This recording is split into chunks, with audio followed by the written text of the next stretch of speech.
Welcome to the Spartan Underground. It's been a while. This is James 300 Foster, and I'm very happy to be here today with Devon, No Limits Larratt, and his son Auden. Thank you guys for being on here. Hey, it's so incredible to be down here, to gotten to spend the weekend with you, dude. I gotta say, I've been following you on Instagram and, getting to meet you, dude, you're a fucking monster. You're a when you wore that Hulk shirt, Right. I was looking at, like, I've got to watch more of your fights. Yeah. Yeah. Well, it takes one to know one, right? What now? Is it six, Dan? So I have the bars on the end, but that kind of in jiu-jitsu, that signifies more like you're an instructor, like you run an academy. Right. So I have 4 stripes on my black belt. In jiu-jitsu, the way it works, once you're a black belt, as long as you're staying active, you're actively training and teaching, it's every so many years. So first through 3rd degree, that's 3 years per stripe. Interesting. So it's 9 years by the time you're a 3rd degree black belt. Okay. And then it switches to every 5 years. Wow. So once I got my 3rd degree, then it was another 5 years before I got to the 4th degree. Yeah, so it's a journey. Yeah, they want to make sure you're actively participating in the sport, though. You don't just get your black belt and get promoted every so often just because, you gotta be out there training, teaching, awesome. All that type of stuff. Incredible. So, yeah, really cool. Figured we'd talk a little bit about how we connected online and everything. Obviously you already know the story, but the listeners might not know. Like, I'm a big fan of Dr. Disrespect. Yeah. Who isn't? Who isn't? He's a streamer you guys need to be watching if you have not stumbled upon his channel. He's quite the character, literally and figuratively. And I was watching his stream, and he started talking about you and arm wrestling, and I just went down that rabbit hole of all the videos on YouTube. I'm still gonna crush that guy in Mortal Kombat, and if I can't do it, Auden will. It's gotta happen. Yeah, no, he's gotta happen. You've got a machine, right? You got I'm full setup. I feel like I'm the richest man in the world. I love it. Yeah, as soon as I put that thing in our basement, I'm like, I just feel so high class. That's when you knew you made it. I have made it. I have no more quarters, man. Yeah, I can play that thing all day. Absolutely. Yeah. So obviously the pandemic been a very trying time for a lot of people, and for me with running a grappling school. Obviously especially early in the pandemic when we didn't know what was going on, it was very restrictive here, and the first outbreak in the U.S. was here in Washington, so the jiu-jitsu school was closed for many months, and I started to have a bout of depression, and something I never really experienced like that. So I'm going to some dark places in my head and everything. So I remember when I reached out and I just messaged you, and I was kind of like, hey, thank you for your videos. They bring some joy to my life in these dark times. So that was really meaningful for me, and I know it did that for a lot of people. As I was talking to some people at the arm wrestling seminar yesterday, and they were telling me the same thing. Like, they came upon your channel at that time, and just your message and your positivity and the content you were putting out there really resonated with a lot of us. It's so awesome to hear that kind of stuff and get that kind of feedback, because it's really quite unintentional. I'm lucky that I just get to share my life. Yeah. Obviously my channel is a lot about arm wrestling. Yeah. My life is a lot about arm wrestling, and the things that I've learned from arm wrestling is we are social animals, and that requirement to get stronger together, to come together as a priority, it's high. Risks are everywhere in life, and I think what really comes across in your channel is the genuine nature of it. And I think that really appeals to a lot of us, because you're very much what you see is what you get. Yeah. So, like you said, you're not even trying. So, meet you in real life, in person, you're the same as you are on your channel. And that's, I've been around high level sports, celebrity figures in jiu-jitsu and in some certain, different areas of life, and people aren't always as they present themselves. Yeah. Well, I had a real problem in my early marketing. When I first got with the WAL, it's crazy. I mean, I've aged a lot in these few years. But I remember when I first was with the WAL, I was fit, clean cut kind of army guy. Right. And they kind of pushed the Superman image. Yeah. And I'm like, I'm not Superman. I'm more like I like if they're gonna do anything like that, make me Wolverine. Yeah. Don't make me Superman. You gotta be Wolverine. Yeah. No Superman. Especially if we could get some of that healing factor. Oh my God. Well, hey. That'd be, yeah, you never know, right? I'm all over it now. Yeah. Yeah. And it's funny though, the pandemic, when you talk about like things that happened in the pandemic that were, kind of, a good friend of mine said to me, Devon, it's really funny, the whole message of the pandemic is avoid each other, stay away from each other, right. Social distancing. And during this time period, you released an app telling people to get together. Yeah. What timing, right? Right. Yeah. Yeah. No, I think definitely, your videos, Dr. Disrespect videos, like all of that was just bringing a lot of people joy, and I think that was very good, and it brought a lot of people who have never seen arm wrestling or never realized the depth of arm wrestling to the sport. I know I was one of those people, and for me it really appealed to my brain because as a martial artist, as a jiu-jitsu guy, I could see all the parallels between the technique and the angles and leverage and everything. It's smaller. Like I love jiu-jitsu also, and like as you can tell, I have a long way to go, obviously, and I want to follow Auden through his jiu-jitsu journey. Selfishly because I love jiu-jitsu too. Right. I've got a little bit of a background. They're really close. Jiu-jitsu and arm wrestling, same kind of people. I think that one of the really great things about both our sports, I like to relate it to Nordic mythology. Mm-hmm. You ever study it a little bit? Yeah. A little bit, right? Yeah. There's this concept of Valhalla. Yes. Right. So, if you fight hard in battle, the Valkyrie taps you on the shoulder, and then you get to spend the rest of your eternity. You fight hard in the day, and no matter how hard you die or get chopped up, they come at the end and they put you back together and you feast at night. Yep. And that's your reality. Yeah. And I feel like that's where I'm trying to get to. And I feel like you can do that with arm wrestling because, no matter how hard you get beat up, the worst I get beat up. Look at Lavon tore my bicep. Yeah. It's basically a kill shot. Lavon killed me figuratively in arm wrestling. But I mean, I can keep going. Exactly. Right? Yeah. And I feel like it's similar in jiu-jitsu. Very similar. Yeah. Very similar. Yeah. And in jiu-jitsu, and I'm assuming it's very similar in arm wrestling, like some of the greatest friends I've made are people that I competed against regularly. And we've done battle together. And I think there's something about that bond that you share when you participate in a high-level competition versus one another. There's a mutual respect that's earned, and you learn a lot about the other person through that experience. 100%. Yeah. Community and family, with your team, and with the athletes that you compete against. Yeah. Yeah, deep connections are made between the competitors. Yeah. Yeah, like all the guys I've ever competed with, I've absorbed them. Right. I've studied them. I look at them, forever. And my memory is terrible. Right. I have a terrible brain. I've heard you talk about this before. It's bad. Yeah. But we didn't implement the name tags. Right. You requested. That's okay. That's okay. We got through. But I feel like anybody that I've competed with, you're in there. Yeah. You are deeply embedded into my being. Yeah.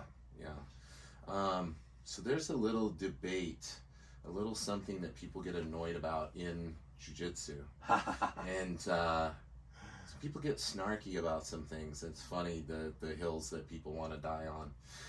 And Auden, you can weigh in on this too. Would you guys, okay, so what would be your definition of a combat sport? Some people balk at the idea of jiu-jitsu or arm wrestling being called a combat art or a combat sport. Wow. Yeah. They say that in jiu-jitsu. Yeah.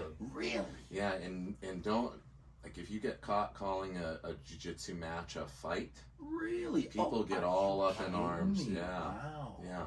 So, somebody was asking me, one of the guys that came to the arm wrestling seminar yesterday was a martial arts guy, MMA and a grappling guy, and he was like, it came up, and it's funny because that was something I was planning on asking your insight on, because even when I made because you got to have a good hook when you do an event, you got to have like some little catch thing, and sure.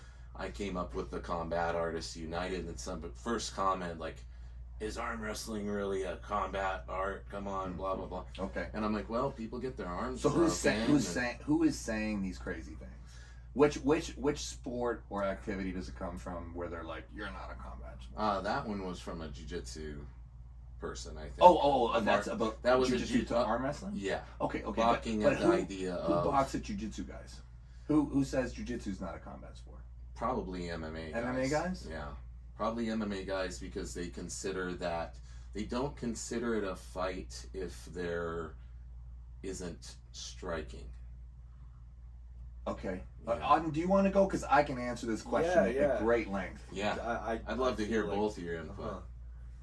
Personally, I feel like a lot of things are combat sports. People don't necessarily consider combat sports. Right. Like, I consider combat sport anything where there's two people and they're going against each other in some physical Trying to activity. defeat the other person in a physical activity. Exactly. Trying to score points, tap them out, knock them out. Yeah. Any one of these sports, anything that falls into those. So the extent of potential injury or the harm that you can do to the other person isn't the thing that defines it. It's more that battling that other individual. Exactly. Yeah.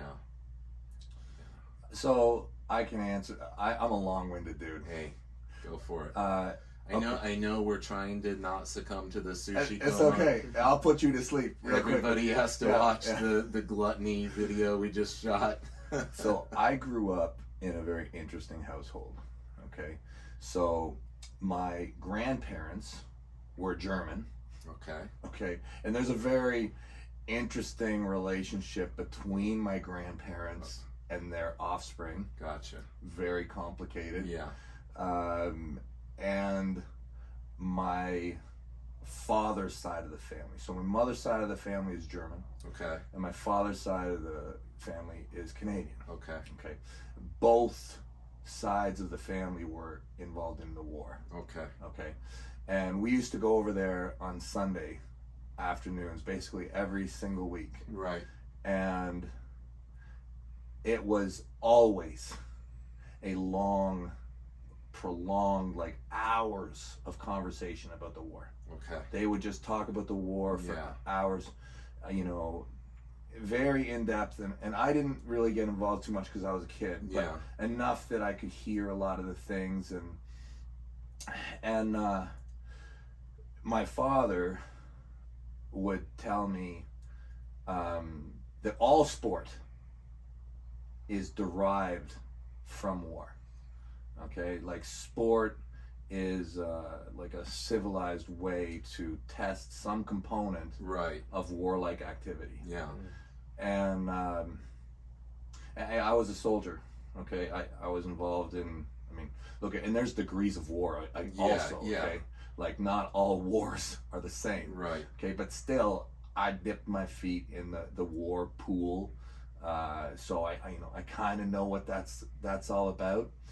And I will say that it's all sport can be considered combative when you when you are competitive. Yeah. If you are not if you are an amateur or recreational, you will not view it as combative or approaching war, Yeah. right? But I feel like the higher level you go, the further you go, and I don't care if it's sailing, chess, jiu-jitsu, Yeah. you are approaching like a level of savagery and combat. And like sports is the training ground. Can be brutal. Absolutely. Yeah, for sure. Yeah. And I mean, our sport of arm wrestling is very peaceful. Yeah. You know, like it's a pretty chill, like, but if you want to get crazy, like there's elements there that are definitely combative. Yeah. And I mean, look at and the how far you step outside the sandbox, that's up to you as an athlete and the league to monitor. And some athletes push those boundaries, and some are comfortable just to stay inside the sandbox and keep it more civil. Yeah. But I always get amused and entertained more the closer we go. Yeah. I feel like I feel like people who are involved in it to a little higher degree understand the combative nature and how it can take that path. Oh, I think sure. it's hard for people, like you were saying, that are maybe a little lesser experienced to see those parallels. There's a level of violence in sport which is acceptable by higher level athletes. Yeah. You know, like when I am competing, like when I'm practicing, it's much different. When I'm practicing, and even when I say like I'm competing at a more regional level where I'm not like being crazy, like if I'm competing within my province, you know, Right. guys are, you know, I won't approach it the same way. If I go to an event where I'm facing some ranked guy, I anticipate that they can hurt me. Yeah. You know, and I expect when given the opportunity, they would hurt me. Yeah. I would be disappointed in them Exactly. if they didn't. Yeah. Because that's what I'm signing up for. You know, like I'm talk about the good death. right. Like you know, you go to my 300 moniker because of the beard. You know, that my friend up in Canada, actually, where you were born up in Victoria, he gave me that nickname because of the beard. We actually had a bunch of people fooled at one point that I was Gerard Butler's stunt double in 300. They got a lot of free drinks off of that one. But they talk about the wanting to have the good death. Like I always say that. Like I don't go into competition. When I go into competition, I don't want it to be easy. No. I want to get pushed. Like I want to find that person that, like, and if you just destroy me, that would be the greatest thing. Like if I could find somebody that could just destroy me and make me feel like a white belt, like I'll only get better from that. I just found that guy. I just found him. It was great. Yeah. Yeah, it's interesting. And when you find that person, it will allow you to really have almost like a rebirth. For sure. Yeah. If you have a defeat and it's close, you might not change too many things. If you have a victory and it's dominating, or even if it's close, you probably won't change a lot of things. If you get completely annihilated, it's such a gift. I mean, believe me, I would have rather won. Right, for sure. But you know, you need if you want to make things be positive, you have to accept the lessons. Yeah, I would say all of my greatest gains in my skill have come after defeats. 100%. Wins are great, and you'd be lying to say it doesn't feel amazing to win. Right. But those defeats, those are where you take those lessons away and evolve and grow, and a lot of times push yourself even further. And a nice balance is nice. Yeah. Win. Yeah. Lose every once in a while. Exactly. Yeah. Losing all the time. I hate losing. Oh my god. I hate losing.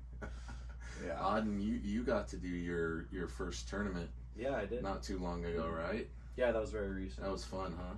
Ah, man. Yeah. I had a lot of fun until they made the call. That's all right. And that was... Yeah, the main thing is having fun out there. Mm-hmm. Yeah. And you know, being in that position of reffing is very difficult. And there's a lot of times where people are volunteering that don't have a lot of experience from time to time, and they'll accidentally make bad calls, or they've been out there reffing for a very long time and the brain just kind of goes to mush. and that happens. But I watched the footage. You're doing awesome, man. Yeah, thanks. Yeah, and I know you're right now. You're kind of taking it easy. You're supposed to be taking it easy. We took good care of you, right? So it was great. When Mom listens to this, nod your head. Yeah, we took good care of him. No, everybody flow rolled with you and had a great time and tried to make sure you were being smart, right? Yeah. So injuries, that's coming back from injuries, that's a big one. Like, people get antsy, and I've been guilty of that many times over the years. And Devon, I know you've had your experience with injuries and surgeries and things. What do you think are some of the key ways to approach your recovery in coming back from a bad injury? I think that one of the things that's kind of vital to coming back from an injury is the removal of all pressure and expectation.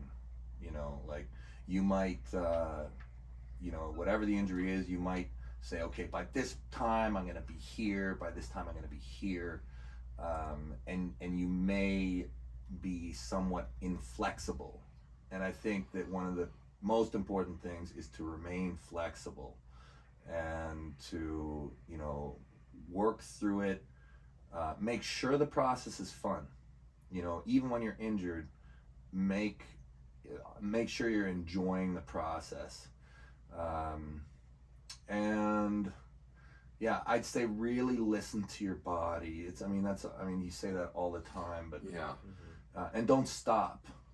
Like, it's rare that when you have an injury, you're not dead. Yeah. Right? There's something you can do. There's something you can develop, and that's really where the gift of the injury is it will force you to play or focus on a part of your game that you would not potentially otherwise. Exactly. Right. And that growth will stay with you, and then when the injury is finally better and you return to some kind of fundamentals, you have a new style that you bring. Yeah. So it broadens you. Yeah.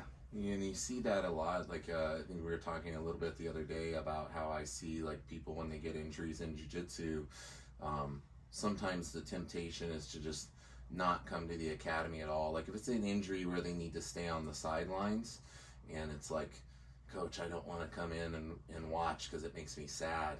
Yeah. But I've seen so many people who did come in and watch when they were hurt. Yeah. And they came back and got on the mat after months of not training and picked it right back up, and we're doing great. I think there's something to being able to absorb and learn even when you're on the sidelines.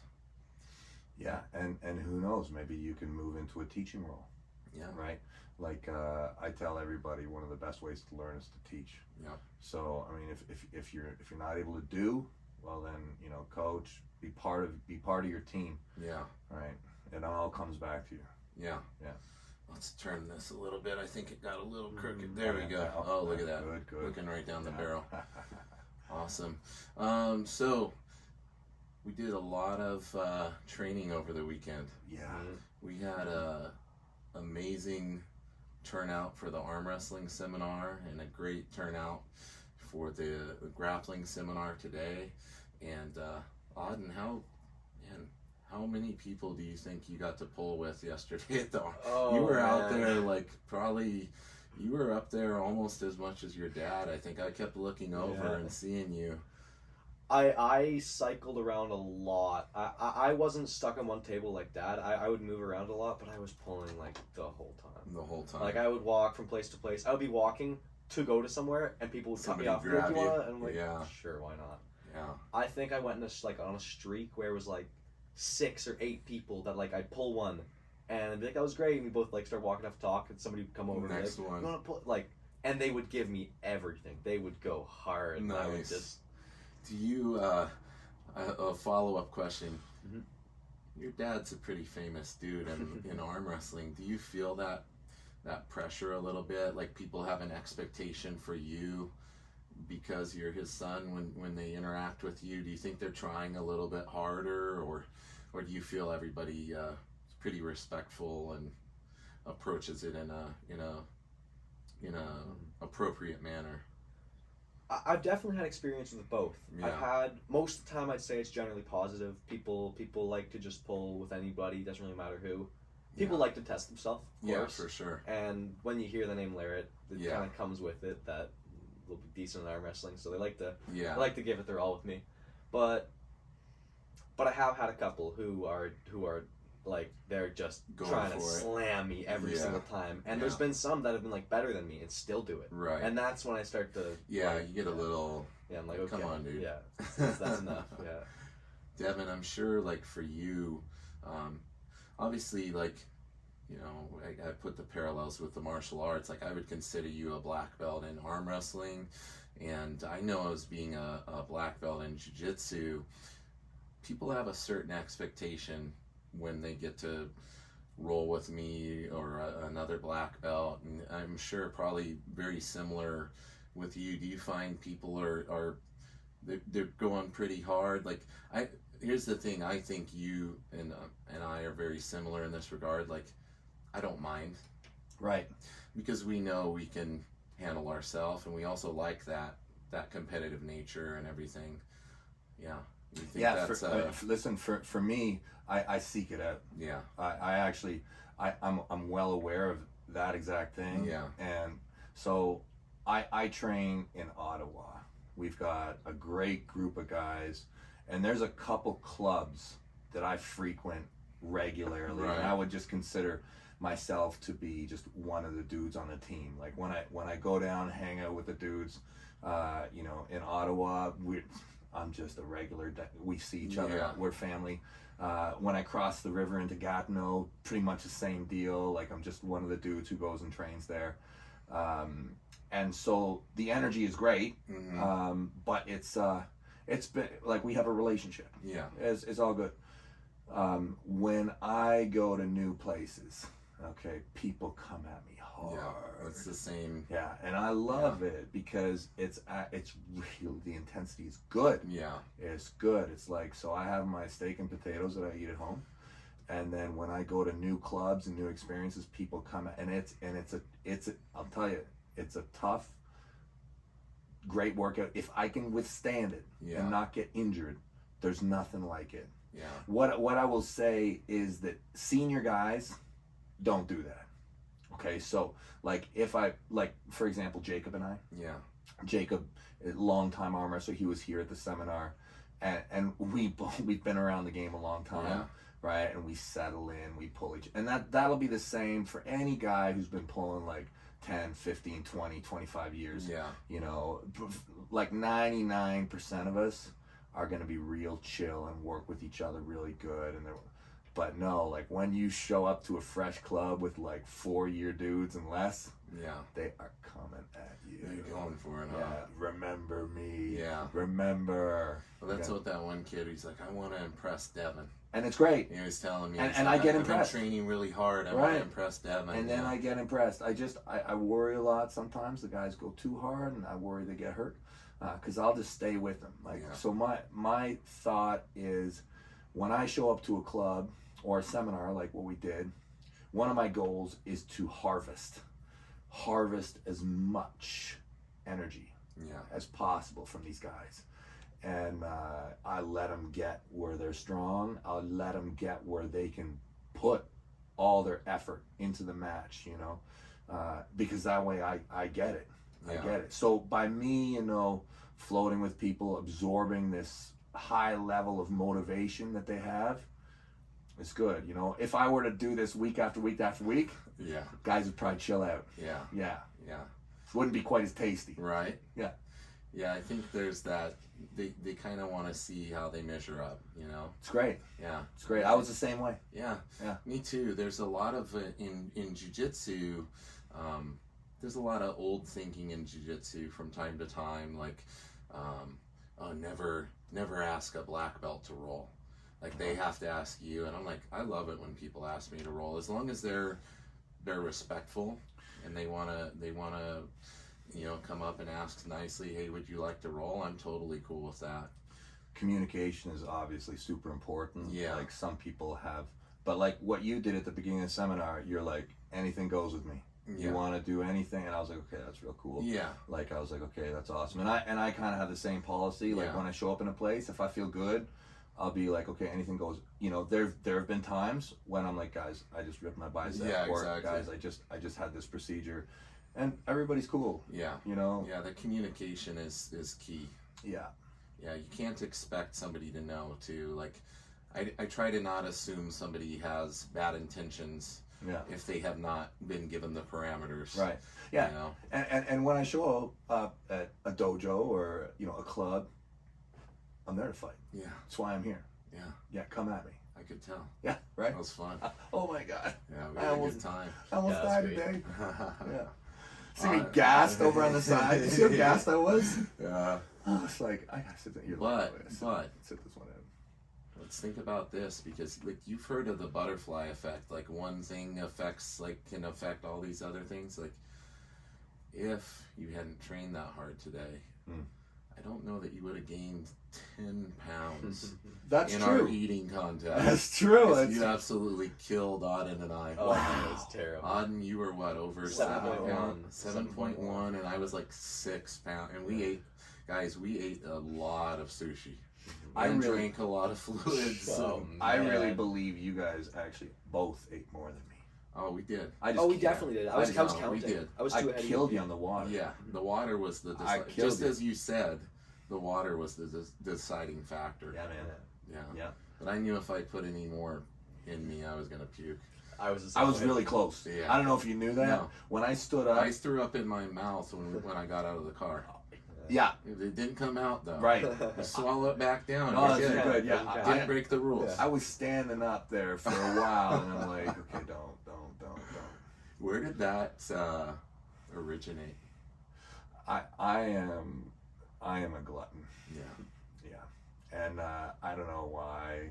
I don't know what's wrong with me. I'm just to be able to eat more than another person has always been a point of some kind of victory in me. It's combat art. It is, Right? right? It's a combat art too. It is. Yeah. I mean, everything's a competition. it can be. Yeah. And I've been very, proud of being able to eat more than people. Yeah. I don't know why, but so I'll do it with people. I'll have eating competitions, and and geez, we've been doing it forever. Oh yeah. As long as I can remember. Like a family affair. I'm creating a monster. Yeah. I don't know why I do it. That's why he's so big already. Jody's like, what are you teaching these kids? It's unhealthy.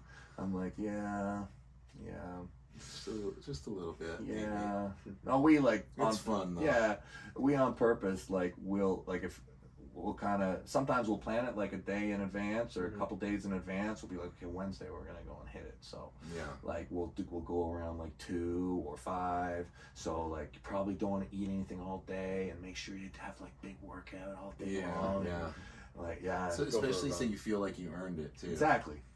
Yeah, if you feel like you earned it, it's a little easier to rationalize eating that much food. Yeah, and I don't think that it's necessarily unhealthy if you eat the right stuff and if you do the workout. Yeah. If you kill yourself physically, it's like you've killed some antelope or something, and then you get to eat it. Then you're gonna feast. Yeah, I think we've been doing that for a long time. Yeah. 100%. Yeah. So, Auden, what's your favorite thing about BJJ so far in your journey? How long have you been training now? I've been training for about a year and a half now, around there. Okay. Somewhere around that mark. And I love the community. It's very similar to arm wrestling. That's everything about it. Everything from the fighting with people to the relationships you build with them. Everything about it is just so much fun to me. Very similar. Very similar to arm wrestling. I really noticed that too. It's like it's so close. Like there's so much crossover, and then I see it. Like we mentioned a little bit the technique. Devon, what do you see? Like, what are the obvious parallels that you can make between jiu-jitsu or grappling and arm wrestling? I'd say fight sport, no concussions. Right away, that's very appealing. Yeah. Not a lot of concussions. Like a lot of people when they get into fighting, obviously, your brain is really valuable. Yeah. It's a very valuable piece of equipment. And it's hard for a fight sport not to, damage that. Yeah. And I think that judo practitioners, judo as well. Judo as well, yeah. A lot of these sports kind of view that as kind of sacred ground. Mm-hmm. Arm wrestling, obviously, we're nowhere near that. But I think that jiu-jitsu does a good job of minimizing that trauma as well. Yeah. And I also think that the timelessness of it, in a sense that there's no dead end. Like, I feel like in a lot of sports, physicality is really important. Yeah. And there's a certain point where you might not be able to continue participating, right? Yeah. And like I said, it's hard for me to speak for jiu-jitsu just from what I see as kind of a guy on the sidelines really at this point. But certainly in judo, you can continue to not only, like, you can continue to develop into your senior years. Yeah. One of my white belts in BJJ came from judo, and he's like in his, if he's listening, I don't want to overage him, but I'm pretty sure he's in his 60s. Yeah. And the guy's a monster. I like to, in arm wrestling, give the example of this guy, Crazy George. Okay, Crazy George was, by all accounts, from all the old dudes that I talked to, like guys who were in their like 60s and 70s and 80s, who I run into, they're like, Crazy George, he's still arm wrestling. He was terrible. And then he really, like, by the time I got in the sport in, like, the late 90s, turn of the millennia, Crazy George was the man. Okay, and he was like mid 40s, 50s. Right. He would defeat all the world, like the current world champions, the young cyborgs, like 22 years old. He'd play with all of them. Yeah. The dude right now, I think he's 71 or 2. Wow. Okay, and he just won the nationals. He just won the provincials. He won the overalls. That's crazy. He's 176 pounds. He beat the super heavyweight national champion. Wow. 72. It's crazy. It's crazy. Like, so technique, I mean, you think arm wrestling is just a brute strength sport, and strength is massive, but you learn more and more and more. Yeah, and the technique, it depends on which is the driving factor, right? I always tell my students, like, lead with the technique and have the physical attributes behind it, not the other way around. The other way around will only get you so far. Then when the technical levels start to become a little more equal, like, your strength is always going to make a difference. Like, that's the reason there's weight classes. Like, strength and size do make a difference, but if the playing field is pretty equal, technique wise, strength plays a definite part. Yeah. But I always think that, when it really starts to click, that the technique is really a way to find spots to rest, and I saw you doing it when you were working with all the people yesterday. You're obviously finding places where you can rest a little bit or wear them out. A lot of the parallels I see is the counters, recounters, all these chains of techniques, like sequences, going from one thing to the next to the next to the next until something sticks, or you take the person outside of their strength. Like, all of these things are utilized in jiu-jitsu and a lot of different martial arts. Yeah. Oh, I mean, it's hand combat for sure. It's very fluid. But I see it as, in arm wrestling, in my opinion, there are 2 central ideas that you need to master. And I feel like in jiu-jitsu that number is much higher. Right. Much higher. Yeah. I was trying to think, like, what would the number be? Like, how many concepts do you really need? Yeah. It's a lot, right? There's a lot. Yeah. Yeah, and they actually, somebody tried to break down, like, how they have there is a chart or somebody did the math on how many potential moves there were in chess and scenario, all the and it was a crazy number. What was 60 billion or something like that? Somebody did it on jiu-jitsu and it was like it's gotta be way bigger. It was astronomically higher than chess. How could you even figure that out? Like, there's so many different ways the body can move. I don't think they could accurately, but even with what little information they plugged in, they determined like it was way more vast. Yeah. You know, than the even I don't even know that. I think any physical interaction, you know, there's a lot of potential. Even in something as simple as arm wrestling, it might be up there with chess. Yeah, it really might be. I think so. It could be. I mean, you'd have to really analyze what actually is worth. Like, I mean, you can't say, "Oh, I can do this." You know, that's kind of garbage. You know, like, you know, if you broke down legitimate options, it might be close. Something I've noticed about you in studying your videos and watching how you approach matches and things is something I preach a lot to my students about the mental game. Anybody I know in a high level in whatever their given sport is, and I know for me this was the case, I didn't really start to reach my full potential until I started dialing in the mental aspect of competition and preparation for competition and everything. And I noticed things like a lot of times in matches I can tell who's going to win or lose just by how they're talking or how they're talking about themselves, and there's little tells and things. And I noticed with you, you're very much confident. You present yourself as in a confident manner, and how much of that do you think is played into reaching the level that you have? Because most sports you hear a lot, like any top basketball player, baseball player, they always talk about the mental part being one of the key components, and I kind of stumbled into it on my own. Like, I haven't had like an actual mental coach or anything like that, but I studied some things and started applying. Did you approach arm wrestling in a similar way?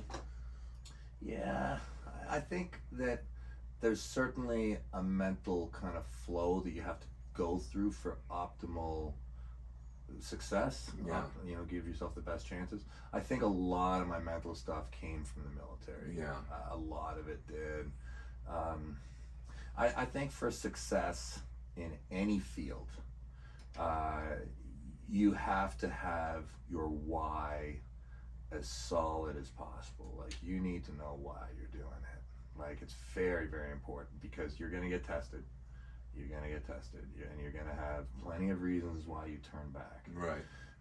You have to, before you even start the journey, for any end goal, any mission, whatever, you have to be all in. You have to be invested in it, so that you will never turn back. And then it's a process.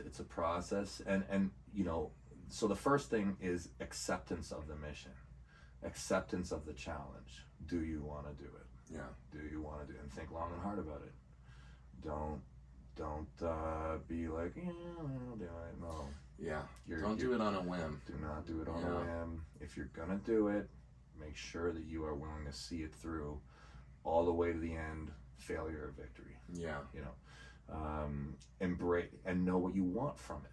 Why are you doing it? Know why you're doing it. What do you want to achieve? And that can be simple. I'm not saying, oh, I'm doing it for the money. Do it for something that you really want. And it can be very simple. Like, I do it because I like the feeling of victory, and I like the growth, and it's a learning process for me that I get value from. That's primarily why I undertake high level matches. You know, something about the thrill or the potential feeling of victory over something that I doubt I can achieve. That to me is very valuable. Like a lot of these guys in my sport, they're like heroes to me. You know, I look at them, I think they're awesome. Like, so many of the people in the sport at the high level, you know, I just think they're super cool, and I question myself. I'm like, can I beat this guy? Right. Oh my God, So you're realistic in your assessment of potential matches. I think that there's a couple points of view for how you approach things mentally.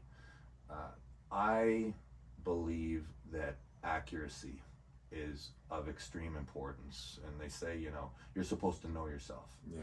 Know yourself, and know what your limitations are, know who you are, know what you're capable of, and then view these challenges as an opportunity for growth. Okay, I don't get too excited about somebody that I think I can beat. Yeah. I don't get super excited. Don't get me wrong. Every once in a while, I'll go to an event or something that I think I can win, and a lot of times I do it, you know, just for training or whatever, you know, stay current. You did that a little bit before the match with Lavon. I do it. Yeah. I normally do it throughout parts of my training. I kind of do a test run, just where I go and I fire off on some dudes. Yeah. And like, it's good training. Yeah. It's good training, but like, it's not really competition. It's not really what I'm after. Like, my end state is usually something that I feel might be just out of reach. So now, since I mentioned Lavon, Yeah. the monster, Wow. I've been dying to ask you this.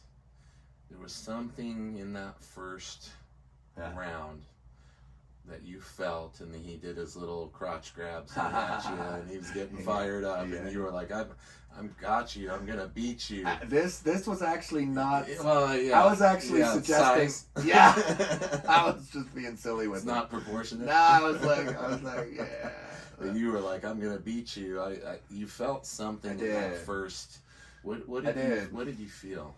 Well, so Lavon's an interesting character, and before we go on at any point right now, I just want to make sure it's very clear to everyone that I think Lavon is just incredible. Yeah. I feel like he's a titan walking this planet. Yeah. Incredible. I fucking love the guy. What a champion.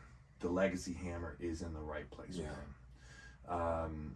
Lavon and I, round one. The thing was, when I formulated my plan with Lavon, I knew, I'm like, this guy he's like twice as strong as me. Yeah. Okay. Like, when you look at Lavon Saganishvili and you observe his strength, it's obscene. It's out of this. It's out of this world. Absurd, obscene. Like, we could use all sorts of ways of explaining it here. Incredible. So I formulated a plan where I'm gonna load with them. I'm gonna early start him. I'm gonna fight with him just as much as possible. Did you have a little bit of the idea of maybe using that to wear him down? 100%. Fatigue him a little bit? That was absolutely my goal, and you know, the rule system and with the straps, and I kind of thought that it gave me the best possibility to achieve that game plan. I've faced guys who were considerably stronger than me before, and sometimes this works and sometimes it doesn't work. It takes a great deal of technical savvy and discipline to avoid it. Dennis Saplankov did a great job of not playing that game with right me. He did not play that game with me. Every time I tried to do that stuff, he just, you know, and he progressed to a referee's grip. Lavon fully played that game with me. Okay. And I can't really say that what he did was bad because he destroyed me. Okay? Yeah. But it gave me great hope that it would work because that is my strength. Yeah. Right. That is what, like, when you look at my peers in arm wrestling, typically what I do really well at is this work capacity in the sport, and I think you kind of saw that, right? Like, I can go. Oh yeah. I can go about 6 hours yesterday. Yeah, I can stay. It's no like, joke. I can go for hard and long. You know, so that was kind of what I hoped was my in. Yeah. And in the first round, even though, like, people say it was definitely right at the pin line. Yeah. But there was a slight bump. Yeah. At that pin line, I spotted it. Yeah. Yeah. And I felt it, and I was like, okay, I'm like, You want to keep playing my game, and if I get a stop at the bottom, even if it's the bottom, this is good for me. This makes me believe that we keep doing the same thing. I have a possibility. Right. Lavon's a titan. Yeah. He tore my arm off round 2. Yeah. You know. Was round 2 when the bicep went? Round 2. So what happened was, round 2. I forget exactly. I think I false started him once or two. And I think I was going for my second false start. I was trying to false start him a second time because, so in this King of the Table format, and you know, different leagues, different rules. In this certain rule set, it's a 3-strike system. So you get a strike for a false start. So my goal was you had wiggle room. I was gonna false start him once, twice, and then on the third one it was gonna be real every round until I broke him down. Right. And I was just gonna work as much as possible before they even gave me the opportunity to false start. Yeah. So we're going. I think it's the I'm going into my second foul, and I am trying to false start this guy. Yeah. And I'm going 100%, and he's holding me just dead center. So the referee starts the match to it, and he then has another, whatever, if it's another 40 gear. Yeah. Yeah. He got another gear, and that explosiveness that he put into my arm when I was already at max capacity. Was just the recipe. Yeah, it tore the muscle on the on my inside of my bicep. Yeah. And at that point I was like, man, I'm like, okay. You probably saw it in my face. Yeah. I spotted something, but I also saw, like, I didn't think that you wouldn't accept defeat at that point. Like, you still gave it your all. Like, you still went, absolutely. You were gonna get broken. Yeah. One way or the other. Like, For you're sure. gonna go for it. Yeah. And that's I anticipated that I was either gonna win that match or I'd be injured. Yeah. That's what I kind of figured. And I didn't want to walk away from the match if I lost and not be injured, because I felt I would have probably regretted that more. Yeah. I would have felt that I did. You knew you did everything you could. Unfortunately, yeah, and I was going in with my shoulder after that, and I was like, he might break my arm still afterwards. Hopefully. But that never happened. But I mean, I was training for the outside option primarily. I knew that there was a chance on the inside, but I thought that my strongest option was King's move, and it just wasn't a reality for me. Yeah. I'm thankful for it. First time really in my career. First time where I can really, really salute the guy and say, you are out of reach. Yeah. You know, he's 33, I'm 47.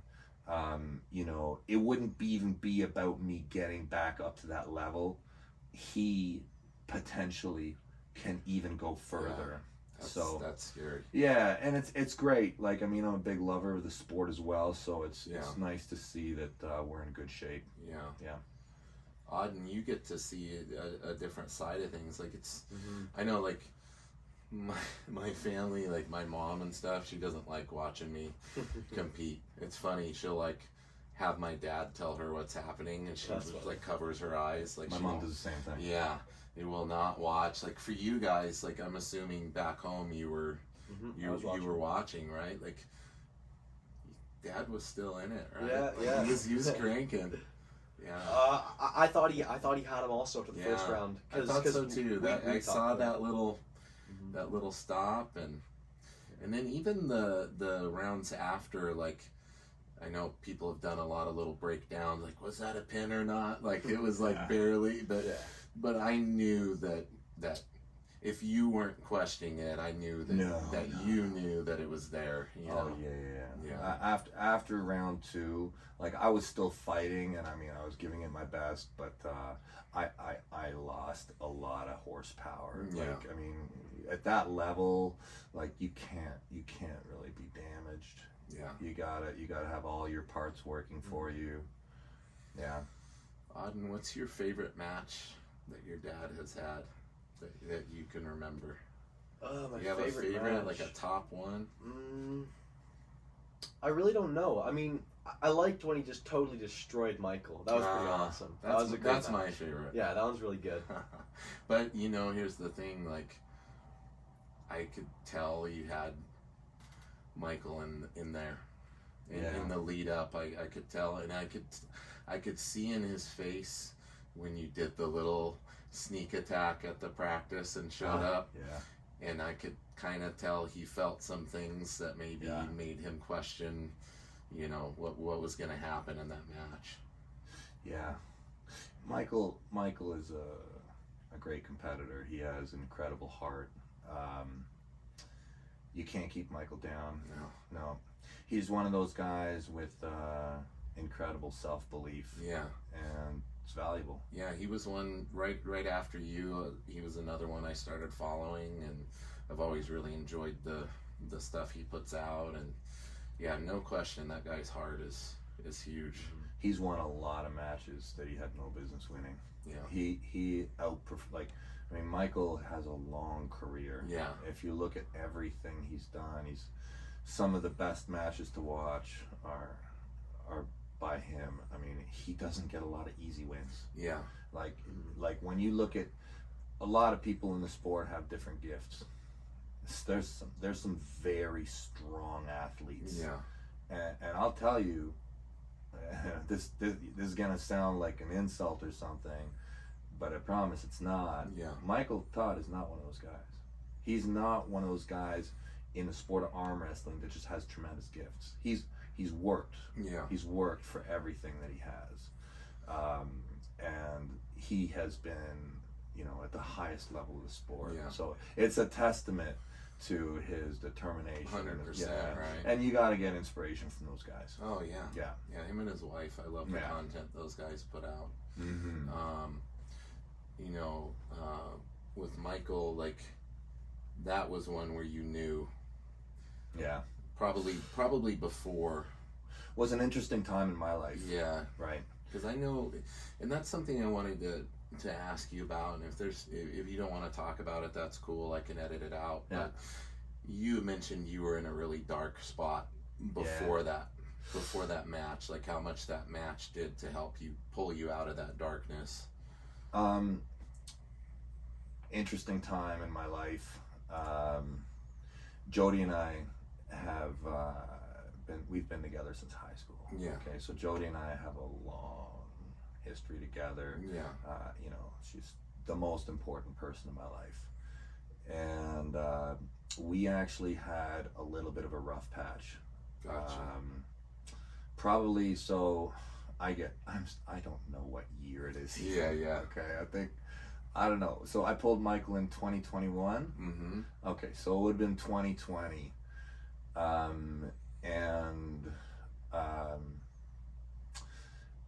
So my world was falling apart a little bit, kind of internally, and you know, and then I got sick. Yeah, you had the deep vein and thrombosis all these things kind of happened at the same time. Yeah. You know,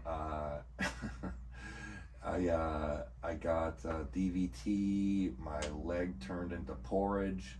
I got pulmonary embolism. They said your blood was like crazy thick, like. It was bad. Yeah. You think that was all the traveling you had done before that? It's interesting.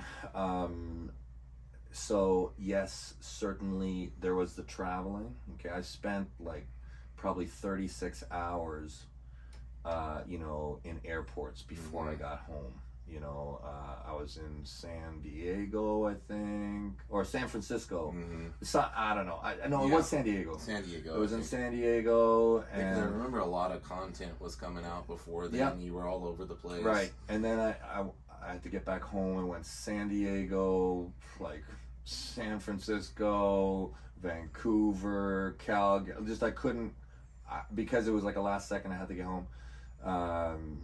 Anyway, so it was like a long time in the air. I wasn't drinking water.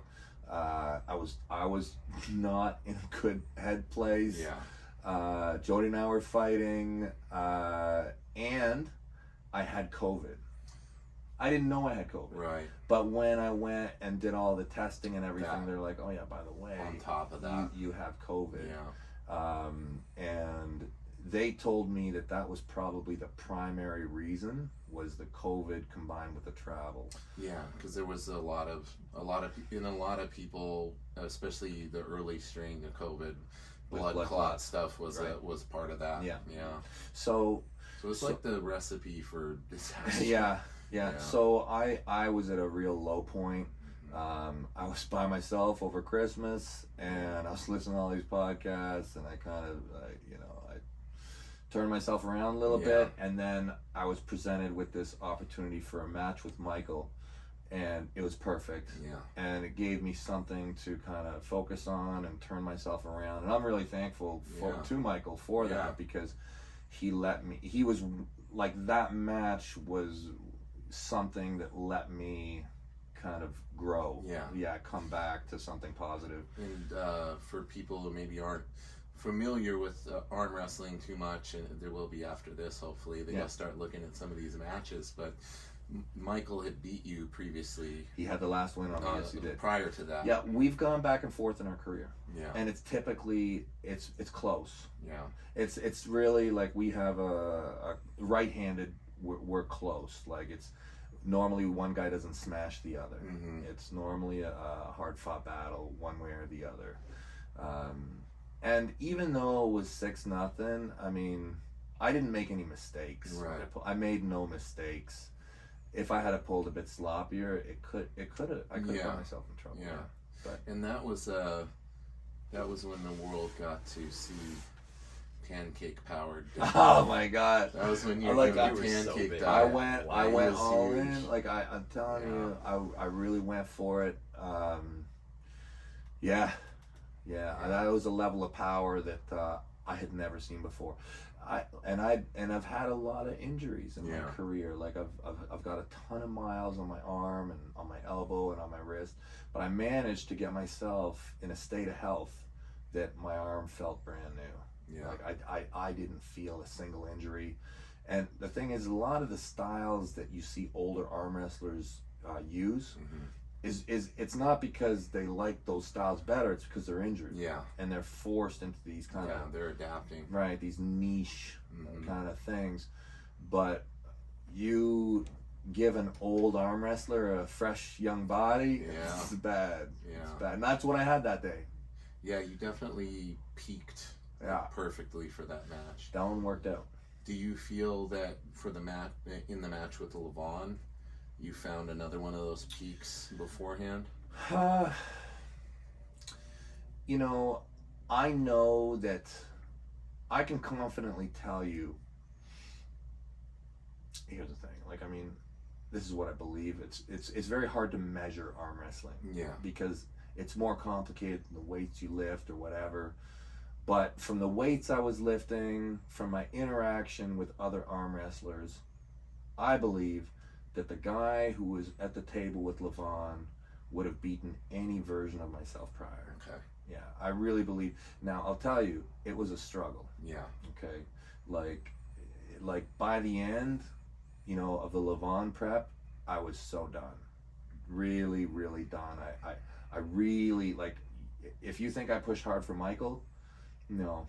Yeah. I pushed harder for Lavon. Yeah. Yeah, I did. And by the end of it, I was like, oh my God, please let this be done. Yeah, let's do the match and get back to normal life. Yes. Yeah, definitely. And I knew it was like that for me. Yeah. Win or lose, I knew that I was going to have a down period. Yeah.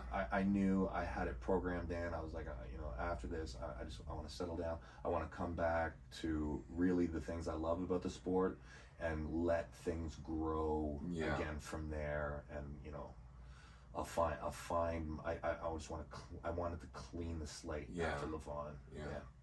So now we're going to get away from arm wrestling a little bit, and then we're going to end with arm wrestling, because there's a kind of a crazy match thing coming up, but we're going to talk about that. I love that match. Yeah. So I'll start with Auden. Interests outside of BJJ and arm wrestling what do you like to do for fun? Do you have any fun hobbies that you like to do? Like, you guys saw my artwork behind me. Like, a lot of people don't know that that's my only like, related to my job talent type of thing. So, what do you like to do? I've seen you, like, playing piano and... Yeah, I was going to say that. I love to play piano. I play a lot of it. There was a while ago I started playing, just taught myself. That was Nice. was it like 5 years ago? It's crazy. That's hard to teach yourself. We were like, Auden, do you want a teacher? And Auden was always like, no, I don't want a teacher. I just learned off YouTube. I always just loved it. I loved just messing around. I was never very good at the start, and then I started to pick up a couple things and figured a couple songs out. That's awesome. And then I took a break, and then I think it was around the start of high school. It was around grade 9 when I got back into it, around COVID. Yeah. I started. And I got back into it, and I've been playing a lot, like, ever since, and I've been playing a bit more, and I feel like I've gotten a lot better. Yeah. And, that's one of the main things. Do you feel, I know for me, the artwork is where I have that little, like, escape where I'm not really thinking about much else.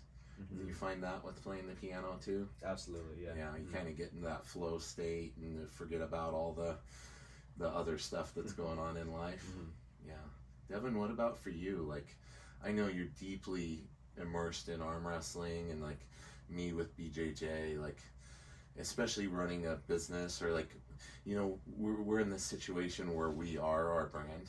Yeah. Like, even though I have the business, quote unquote, like, I'm the brand, I'm the face of the business. Same for you with the arm wrestling. Like, what do you like to do to kind of chill outside of arm wrestling? Like, I know you're going to start BJJ, so that might become a little thing like that for you, but is there any other stuff you like to do? Yeah, I'm a terrible chess player, but I really enjoy it. I like to play video games a little bit. I love it. Yeah. I love it. I think that the thing that I really like to do that's just super simple, I'd spend a lot more time doing it, is I like walking. Yeah. I walk a lot. Yeah, it seems like you enjoy being out in nature and getting out. I like to do longer walks where they're not short. Like, you know, I do like a 5-hour walk, 6-hour walk. I find it's very cleansing. Therapeutic. Very clear your head. And it's very simple. You know, like something about it that I really like. I could spend a lot of my life just walking. Yeah, and you know, it is arm wrestling related, obviously, but you know, the Arm Bet app. I really think that there's a lot of joy there for me when I consider the steps forward that we can take. Yeah. Continuing to grow the community and the sport. And having that added tool set to do that with is really cool. But I'm very, very, I don't need a lot of break from what I love. Same. I really love arm wrestling, and I don't look for a lot of breaks. So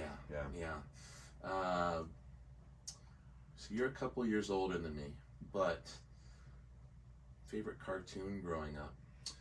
Favorite cartoon growing up? Genre. Like, for me, I'll start it out. For me, it was like Transformers, Voltron, Thundercats. That was my jam. Yeah. Well, I didn't watch a ton of TV. Okay. My mother actually paid me to not watch TV. Okay. You did mention comic books, though. Was that kind of your avenue? I had a lot of comic books.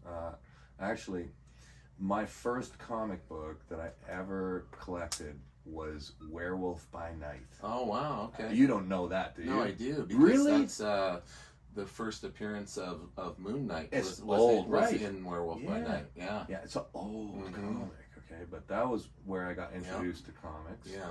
And, but I was a Wolverine, Punisher. So more Marvel? Yeah, more Marvel, but... Anything DC, Batman, that kind of... Not so much. Most people are a little bit more one or the other. Yeah, I really liked Wolverine. I liked the character, and I thought he was... like, that's the thing, I mean, we talked about the Superman. A lot of... I struggled... I just didn't think a lot of the superheroes were real.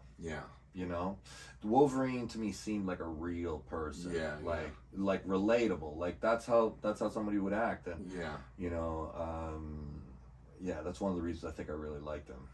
nice. Were you more into reading them, or did you like appreciating the artwork? Like, I know for me, I was more like, my comic collecting was driven a lot through, because I did enjoy the art, and I was into art. I was always like studying the artists and things. And were you more drawn to like the depth of the character and the storylines and? Yeah, I definitely like the storylines. Yeah. I definitely read everything and really took it Nice. all in. But yeah, I mean, you really appreciate a good artist. Like, Yeah. I remember, you know, following a series. Yeah. You know, like, I mean, geez, there's comic book series that are in the thousands. Oh yeah. You know, and when the artist changes, Yeah. right? Yeah. Because the artist is not.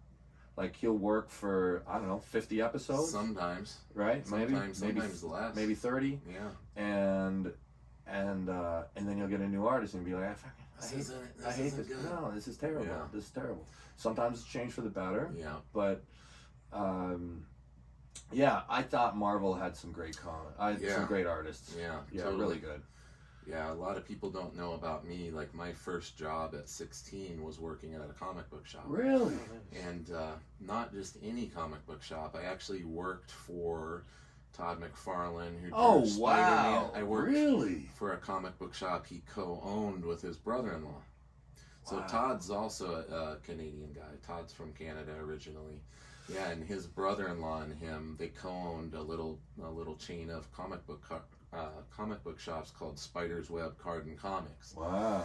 So at 16, I go in there and I'm like just a patron there, like buying my comics there. And I like Wednesday when the new comics would come in, I'd help them, volunteer to help put them out and help the guys. And then eventually he's like, hey, you want a job here? No way. Yeah, so I got to work there for 2 years. You And worked for McFarlane. yeah, so it was crazy because one, the whole back room, they stored a lot of his original art pages. Oh wow. And a lot of people don't know, like, the original art, they draw it like this, it's 11 by 17, so they can get all the detail in, and then it's reduced Awesome. down, right? So there was big brown garbage bags, the brown paper bags, Yeah.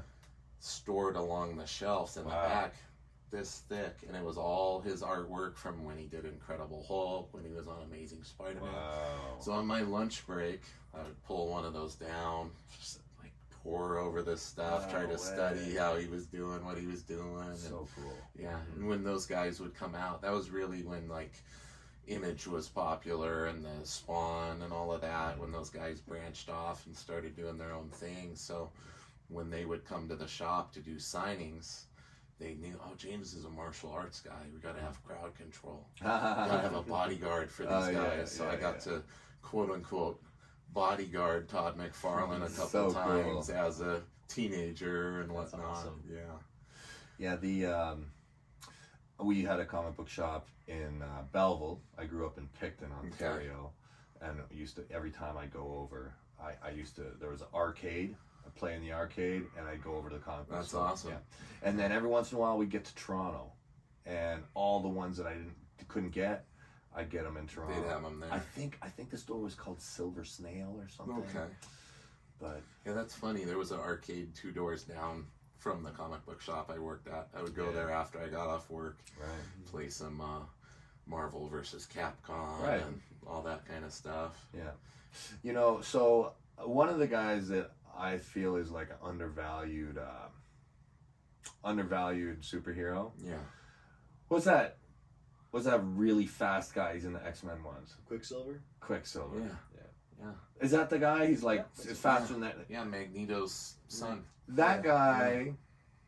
That guy's the most powerful guy. Yeah. Super character. Yeah. He's the most powerful guy, and he's like, They killed him off in the movies. Did though. they? Well, when Because he was did too good. When they did the one Avengers movie with him in there, yeah. how'd they kill him off? He got Got shot. shot. It's kind of Well, Shot? He got Saving shot. somebody. Yeah. Shot. Yeah. People were upset about Yeah, it. he Yeah, can, people like- were very Yeah. upset. You're like, Yeah, but now with everything they're doing with the Marvel movies, they can reverse it. Yeah, they're of course doing the they whole multiverse. And, yeah. all of that. And they'll probably bring in the X-Men Quicksilver. Yeah. He's in that one also. Yeah. You into comics? Yeah, comic movies? I was a lot more when I was a kid. I'd read all his comics that he kept. That's awesome. You still have them? Yep. Oh God, I've got Same. them now. Yeah. I'm a huge nerd. Literally and physically and figuratively and literally. Yeah. People are always surprised. What? You're into comic books? You do artwork? Yeah, it's my little side. Who's your favorite superhero? Man, I've always been like a Punisher, Wolverine, Hulk. Obviously, with the Hulk rash guard I wore today. Yeah. Always been into those, and I like drawing like big, overly muscular characters. And who wins between Hulk and Juggernaut? I would say Hulk. Does he? Well, it depends what Juggernaut. Like, because some of the later ones he gets like stupid power. You know, Hulk is like. It depends on what version of the Hulk. Yeah, that's true. Yeah. Yeah, because he's literally like nearly indestructible in some iterations. He keeps getting of the angry, character. like more and more angry. Yeah. Yeah.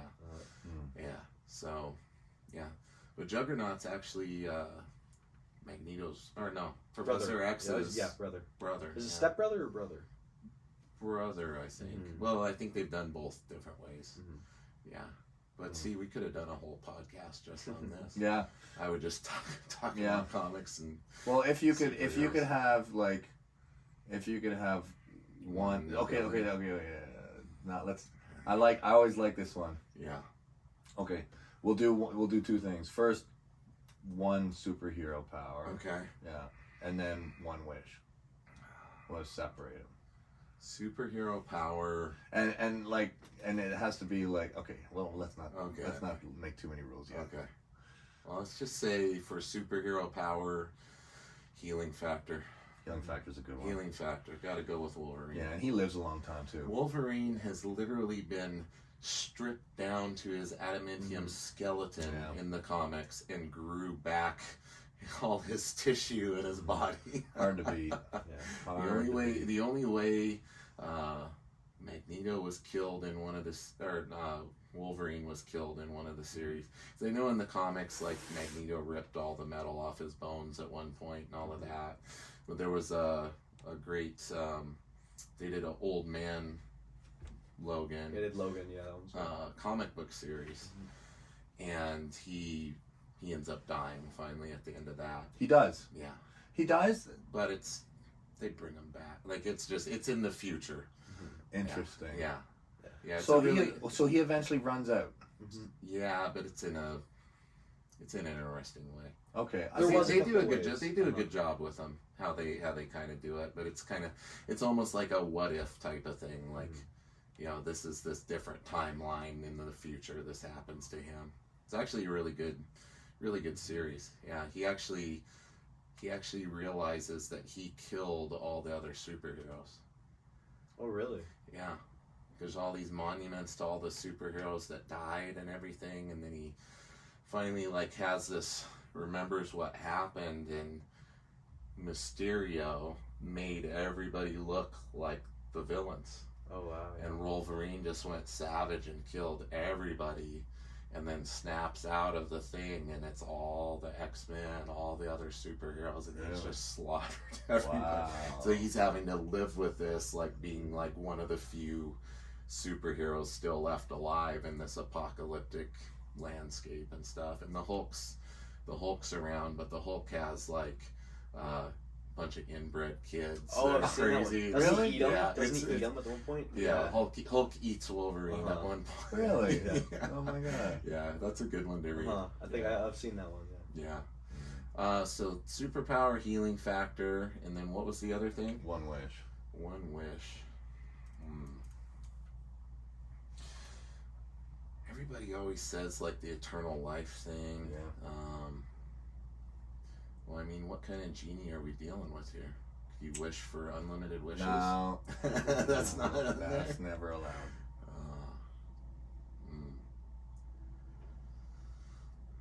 Man, that's a hard one. It is. It's a hard one. I'm gonna throw it back on you. Oh, really? Yeah. Okay. I gotta think about it a little more. I feel like you can trump your healing power thing a little bit with the wish. Yeah. I'm so predictable. I do wish for the everlasting. Yeah. The healing. Immortality. Immortality. Oh, yeah, so your wish is immortality. Yeah, that'd be my wish. Yeah. It's just good. And I think that. That one's too good. That's it's maybe. But it's like. Should it be out of bounds? I don't want because I did. I want that one too, but I didn't want to pick it because I think it's like cliche. Well, it's the one everybody for sure usually says. It's pretty popular. Yeah, but here's the thing: like, would you want to be around when everybody else is gone? Like, you're still around, but everybody else is. I mean, that's a tough one to think about. It sure is. Yeah, but I'll do it. But you'll do it. Yeah. Immortality for the wish. Yeah, I'll do Superhero ability. Well, how about because I'm immortal and I don't like to spend too much time traveling, I will take the teleportation. Yeah. So see, I like how you combined the right? genie wish and the tied them together. What about you, Auden? For wish, I'd probably do the same thing. I'd probably go immortality, and then for the superpower, if we're going with immortality as well, I wouldn't go teleportation. Teleportation's cool, but I'd go more like super speed. Super speed. Yeah. Well, super speed is close. I think it's more versatile though. Like teleportation's cool. Yeah. So if I could reverse what I said, but I'm not going to. But if I could, using your guys' formula, I would do the immortality, but the ability to resurrect people. Ooh, now that's because then the people I'd say you people win. But I think that was a do-over. Okay. But, you know, well, I don't count that, but if I liked your guys' formula, combining the wish with the ability. When I hear a good idea, I normally steal it. So yeah, because that way the people that great mean the most to you that you. Now, do they come back like Pet Sematary? That's the problem. See, because usually with wishes, the genies, they like to, or the jinn, as they're called. Right? They like to be tricky. They like to be tricky. Yeah, there's a hilarious TV series called What We Do in the Shadows. It's actually I've seen based off the Taika Waititi movie. I think is Mummy not working with those guys? With the writers of it. Yeah, they're hilarious. Yeah. And on that show, on one of the recent ones, one of the vampires got a jinn or a genie. Yeah. And like he's messing him over with these wishes he's making. It's so funny. Yeah. All right, so back to arm wrestling to conclude things. Yeah. Khaled. Right. Khaled is gonna face Schoolboy. Yeah. And then he's also gonna face Ryan Blue Bowen. Predictions. Wow. What a card, man! What a card! I'm so excited for this. Khaled by knockout. I love it. I love arm wrestling, but I just love the story here. For the listeners, like Khaled is just this gifted genetic freak, super gifted. Yeah. Who came out of nowhere and started messing around a little bit with arm wrestling and just complete natural stud. I shook his hand when I met him, and he really had no experience whatsoever. I just shook his hand, and I knew, I'm like, I can't topple this guy. Yeah. He's in the 0.00, kind of percentage, like nobody, or the 99.9, whatever way you want to look at it. Like, he's in a very there's probably I don't know, if there's 1,000 Khaleds on the planet, there's not a lot of them. Yeah, there's not a lot. And he's a fighter. Yeah, he's big into MMA now. He's done a lot of feats of strength that not even a lot of the elite people can do, like some of the grip closing. I think there's only one other person. I think it's Brian Shaw who's done the Millennium. Yeah, he just came in and was like, did it with no training, no nothing. Yeah, I mean, him versus Schoolboy is an interesting match because they have a history. Schoolboy should win. He really should. He's a young Russian stud, great arm wrestler, focused. He should win. The only problem is when they faced each other in Larry's gym like a year ago or something. Khaled did beat him, and I think he hurt him when he did. Yeah, I think so. Yeah, and depending on what the rules are, like the rules of King of the Table are a little bit flexible. Yeah. So if they make it so that you need to earn the straps, because in arm wrestling there's a couple variations of the rules. Right. Sometimes you can get what's called an auto strap, and they basically start you in a strap. Yeah. Or you get a strap after a certain amount of time. Right.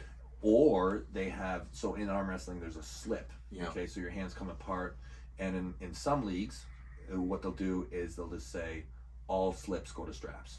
But in some leagues, you look at intent. And if it's what's deemed an intentional slip, the one who is initiating or causing the slip will get a foul. Right.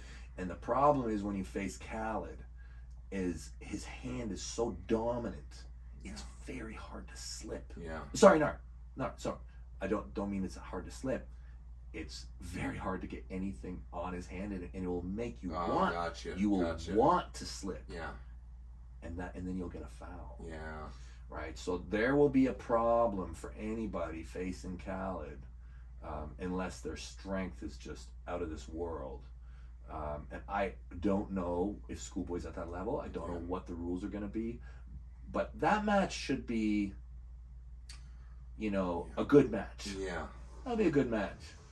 Yeah. Somebody's going to lose. I don't know how much mileage is going to be put on them. Right. It might be quick. It might be comfortable. Yeah. But whatever happens, Khaled is going on to do a second match that same night. Oh my God. Because I guess he really doesn't like blue. Right. Well, I don't know why. Who does? That seems like a theme. Yeah. That seems like a very popular line of thinking. So, I actually, just to put it out there in case he hears it, I love Ryan's channel and everything. I like what he's doing for the sport. Me too. He's dedicated his life to arm wrestling and bringing a lot of. I think he's brought I think the haters bring in a lot of people to arm wrestling too. Absolutely. But really the match highlights nature versus nurture. Yeah. Ryan is not a super gifted dude.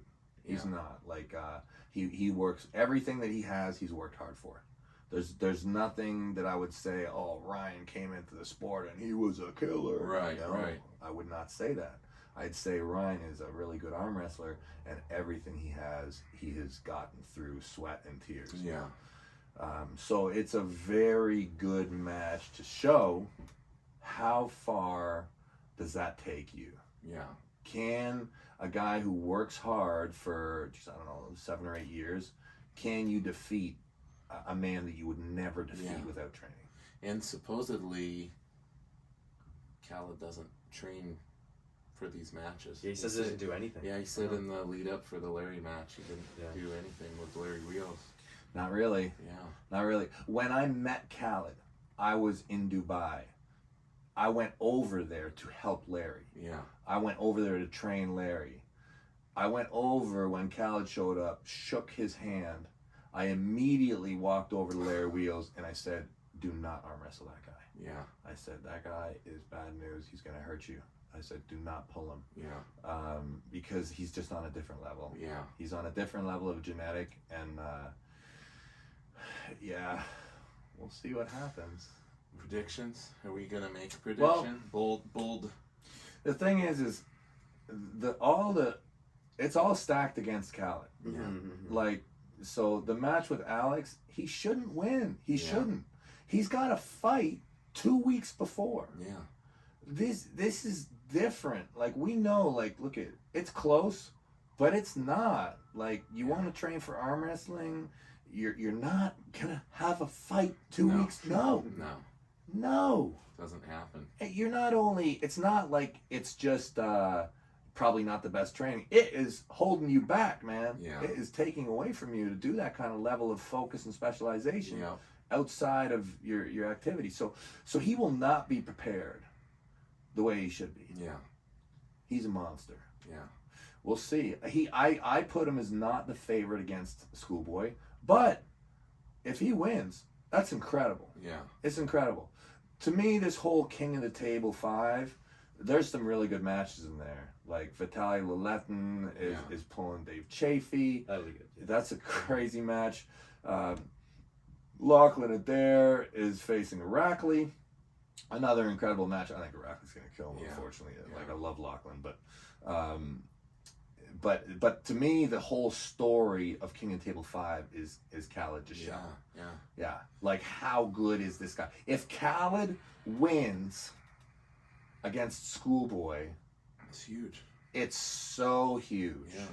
And if then Khaled goes on to beat Blue, wow. Yeah.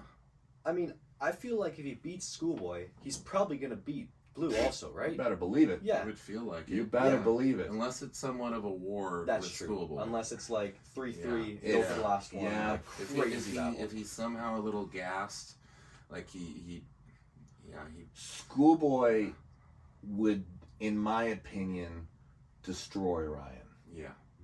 In my opinion, if Schoolboy and Ryan had a match, it's not close. Yeah. Schoolboy obliterates him. So if Khaled wins against Schoolboy, he should still have gas in the tank to beat Ryan.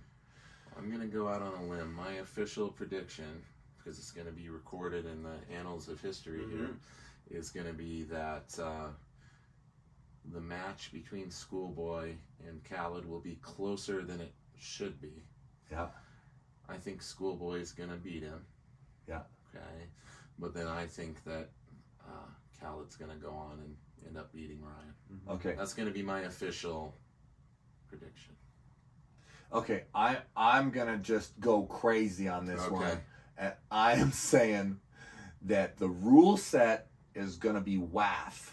Okay. World Arm Wrestling Federation rule system, and they are gonna make it that you got to earn your strap. Okay. And I am telling you, it is gonna be problems. Yeah.